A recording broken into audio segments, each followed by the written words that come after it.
Voici une carte du monde. En regardant de près, vous verrez les 7 continents, dont l'Asie, l'Australie, l'Amérique du Nord et du Sud, l'Afrique, l'Europe et l'Antarctique.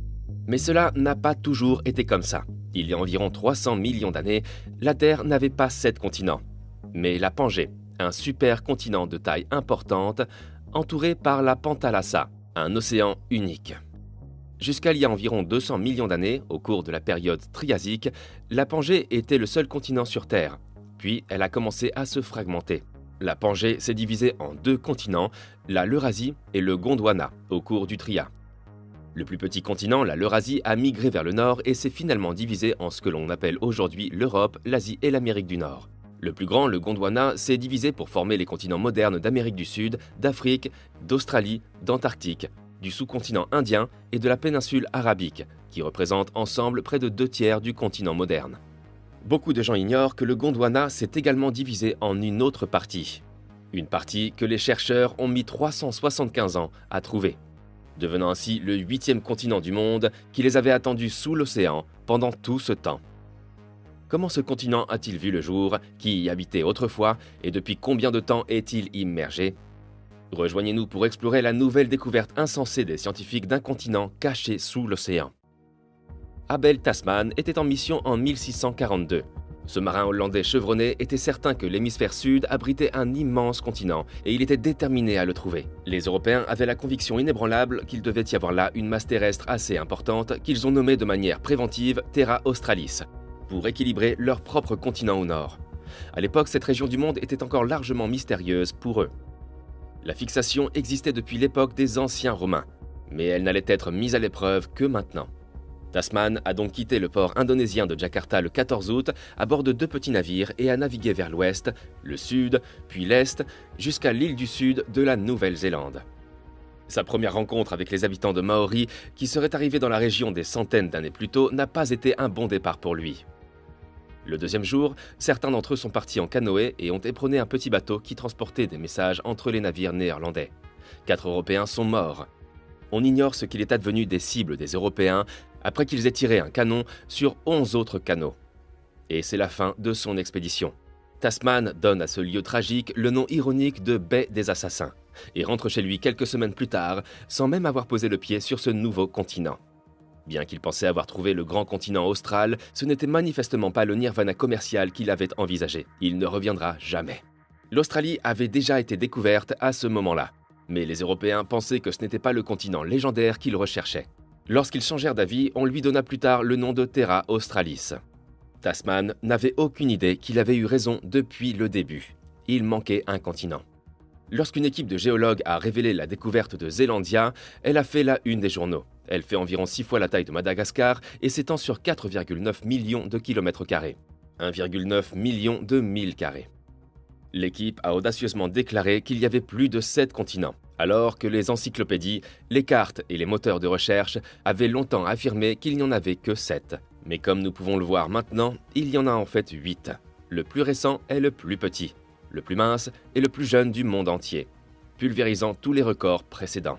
Seul un petit nombre d'îles, dont la Nouvelle-Zélande, dépasse des profondeurs de l'océan, dont elle constitue 94%. Pendant tout ce temps, il s'est caché à la vue de tous. Mais ce n'était que le début. 5 ans plus tard, le continent reste mystérieux, ses secrets étant soigneusement gardés sous 2 km d'eau.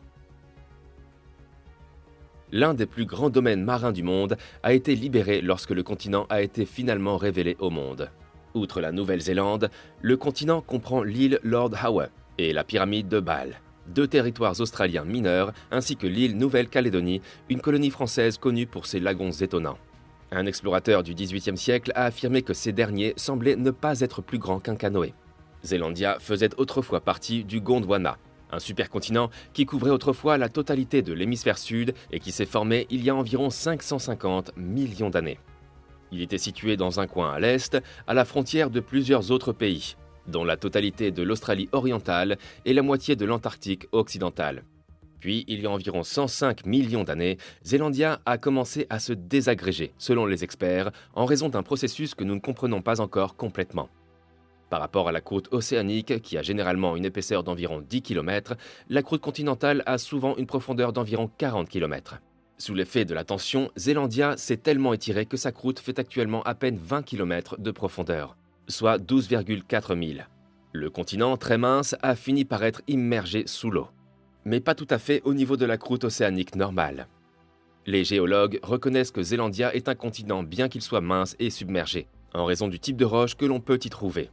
Le granit, le schiste et le calcaire sont des exemples courants de roches ignées, métamorphiques et sédimentaires que l'on trouve dans la croûte continentale, tandis que le basalte se trouve plus fréquemment au fond des océans. Mais il y a encore beaucoup d'incertitudes. Le 8e continent fascine particulièrement les géologues et laisse quelque peu perplexes en raison de ses débuts particuliers. Par exemple, on ne sait toujours pas comment Zelandia, qui est extrêmement mince, a réussi à maintenir son intégrité et à éviter de se briser en quelques petits micro-continents. Une autre question non résolue est de savoir quand exactement Zelandia a été submergée et si la terre ferme y a jamais existé. Les crêtes, qui sont actuellement au-dessus du niveau de la mer, ont été créées lorsque les plaques tectoniques de l'Australie et du Pacifique sont entrées en collision. En conséquence, la question de savoir ce qui a vécu à cet endroit se pose. Le Gondwana lui-même abritait une flore et une faune diversifiées, dont les premiers animaux terrestres à 4 membres, et plus tard, une abondance de plus grandes créatures ayant jamais vécu, les titanosaures. Elle bénéficiait également d'un climat doux et d'une superficie de 101 millions de kilomètres carrés. Par conséquent, leurs restes préservés pourraient-ils être éparpillés dans les roches de Zelandia? Les restes de plusieurs animaux terrestres fossilisés ont été découverts en Nouvelle-Zélande dans les années 1990, notamment l'os costal d'un dinosaure géant à longue queue et à long cou, un sauropode, d'un dinosaure herbivore à bec, un hypsolophodon, et d'un dinosaure à armure, un ankylosaure. Les animaux terrestres fossilisés sont rares dans l'hémisphère sud. Puis, en 2006, à 800 km à l'est de l'île du Sud, on a découvert l'os du pied d'un grand prédateur, probablement un type d'allosaure. Il est important de noter que tous ces fossiles ont été créés après la séparation de Zelandia du Gondwana. Ces îles ont pu servir de sanctuaire pendant que le reste de Zelandia était noyé, comme c'est le cas aujourd'hui, ce qui n'implique pas nécessairement que des dinosaures erraient sur la majeure partie de Zelandia. Rupert Sutherland, professeur de géophysique et de tectonique à l'université Victoria de Wellington, affirme qu'il existe un long débat sur la possibilité d'avoir des animaux terrestres sans terre continue et sur le fait qu'ils auraient péri sans cette terre. Le kiwi, un oiseau maladroit et incapable de voler, doté de moustaches et de plumes qui ressemblent à des cheveux, était l'un des habitants les plus étranges et les plus adorés de la Nouvelle-Zélande, ce qui ajoute de la complexité à l'intrigue. Curieusement, son plus proche parent n'est pas le moa, qui appartenait au même groupe que les ratites et vivait sur la même île jusqu'à son extinction il y a 500 ans. Les scientifiques pensent plutôt que son parent le plus proche est l'oiseau éléphant, encore plus grand, qui a rôdé dans les forêts de Madagascar jusqu'à il y a environ 800 ans. Grâce à cette découverte, les scientifiques pensent désormais que les deux oiseaux descendent d'un ancêtre unique qui vivait sur le Gondwana. Il a fallu 130 millions d'années pour que le Gondwana se désintègre complètement. Mais il a ensuite laissé des morceaux qui sont devenus l'Amérique du Sud, l'Afrique, Madagascar, l'Antarctique, l'Australie, la péninsule arabique, le sous-continent indien et Zelandia. Il s'ensuit qu'au moins une partie de Zelandia, aujourd'hui submergée, a pu rester au-dessus du niveau de la mer pendant tout ce temps. Sauf que l'on pense que le continent entier, et même peut-être toute la Nouvelle-Zélande, a été submergé il y a environ 25 millions d'années. On a supposé que tous les animaux et les plantes ont été colonisés par la suite. Que s'est-il passé alors ? Bien qu'il soit impossible de recueillir directement des fossiles sur le plancher océanique de Zelandia, les chercheurs ont commencé à forer dans ses profondeurs. Les fossiles qui se trouvent dans les mers extrêmement superficielles sont plus utiles et plus distinctifs. Il y a des millions et des millions de petits fossiles qui sont très différents les uns des autres. C'est pourquoi ils laissent des traces.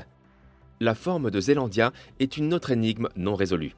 Sur une carte géologique de la Nouvelle-Zélande, deux éléments se distinguent particulièrement. L'une d'entre elles est une limite de plaque qui longe l'île du Sud et qui est si importante qu'on peut la voir depuis l'espace. Elle s'appelle la faille alpine. La seconde est que la géologie de la Nouvelle-Zélande est étrangement courbée, comme l'est celle de tout le continent. Les plaques tectoniques du Pacifique et de l'Australie entrent en collision, les divisant toutes deux le long d'une ligne horizontale. Les rubans de granit auparavant continus ne sont plus alignés et sont maintenant pratiquement à angle droit, comme si quelqu'un avait saisi la moitié inférieure et l'avait tordue à cet endroit précis. Le fait que les plaques tectoniques se soient déplacées et d'une certaine manière les aient déformées est une explication évidente. Mais les détails précis de comment et quand cela s'est produit restent un mystère complet. Il existe de nombreuses façons d'interpréter ce phénomène, mais il reste encore beaucoup d'inconnus. Selon M. Sutherland, il est peu probable que le continent révèle tous ses secrets de sitôt.